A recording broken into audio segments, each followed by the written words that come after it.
গ্রাম্য মানুষেরা বলে মানুষ মরে যায় তবু ফিরে চায়। তো দেখুন, এই যে ভদ্রমহিলা, এনার সবার স্ট্রোক হয়েছে। তো দেখুন, এই সবারই সাক্ষাৎ মৃত্যুর হাত থেকে এনার দুই কন্যার অক্লান্ত পরিশ্রমে দ্বারা মৃত্যুর হাত থেকে বাঁচিয়ে এনেছে। বিভিন্ন হসপিটালে নিয়ে গিয়ে বিভিন্ন ডাক্তারদের বলে বিভিন্নভাবে ট্রিটমেন্ট করে এনাকে কিন্তু বাঁচিয়ে রেখেছে। অবশ্য কথাই বলে, যদি ভগবান আয়ু না রাখে তবে বাঁচিয়ে রাখা যায় না। অবশ্য আয়ু আছে বলেই বাঁচিয়ে রেখেছে।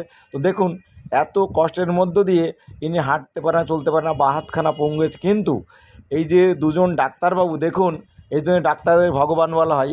এই দুইজন ডাক্তারবাবু কী সুন্দরভাবে এনাকে মানে এক্সারসাইজ করানোর জন্য সাইকেলে চাপিয়ে এনাকে সাইকেল চালানো শেখাচ্ছে। তো এইভাবেই ইনি কিন্তু আস্তে আস্তে সুস্থ হচ্ছেন, এবং এনার ট্রিটমেন্ট কোনো ক্রমেই এনার দুই কন্যা অবহেলা করে না। যে যখন যেখানে নিয়ে যেতে হয়, যখন যেভাবে ট্রিটমেন্টের প্রয়োজন, তখন সেইভাবে এনাকে ট্রিটমেন্ট করছে। যার কারণে এই ভদ্রমহিলা কিন্তু বারবার একটা সাক্ষাৎ মৃত্যুর হাত থেকে বেঁচে উঠছেন, এবং এখনও মোটামুটি সুস্থ আছেন।